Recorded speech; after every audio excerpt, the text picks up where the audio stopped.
बंगालच्या उपसागरात मोन्था नावाचा चक्रीवादळ तयार झालेला आहे आणि त्याचा प्रभाव विदर्भात सुद्धा जाणवतोय। या पार्श्वभूमीवर प्रादेशिक हवामान विभागाने नागपूरसह संपूर्ण विदर्भात 28 ते 30 ऑक्टोबर दरम्यान जोरदार पावसाचा इशारा दिलाय। त्याच अनुषंगाने गडचिरोली जिल्ह्यामध्ये काही भागांमध्ये ढगाळ वातावरण, वादळी वारे पावसाला सुरुवात झाली आहे आणि याचा आढावा घेतलाय आमचे प्रतिनिधी मनीष रक्षुंबार यांनी।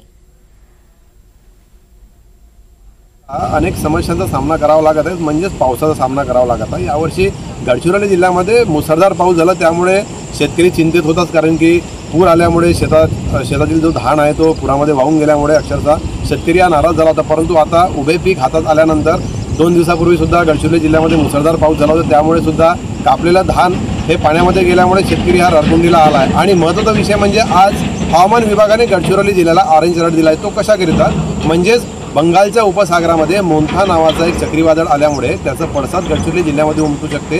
आणि चक्रीवादळ म्हटलं की हे जास्त वेगाने हवा असल्यामुळे झाडं कोसळून पडू शकतात, विजेचे तारा पडू शकतात, त्यामुळे विनाकामाने कुणीही बाहेर निघू नका असं प्रशासनाने सुद्धा अलर्ट केलेला आहे। आणि महत्त्वाचं म्हणजे नदी शेजारील जे काही गावं वसलेले आहेत त्यांना सुद्धा प्रशासनाने अलर्ट केला आहे की विनाकामाने बाहेर निघू नका, तुम्ही अलर्ट राहा, कारण की पाण्याच्या पातळीमध्ये जर वाढ झाला तर एकीकडे नदी शेजारील लोकांना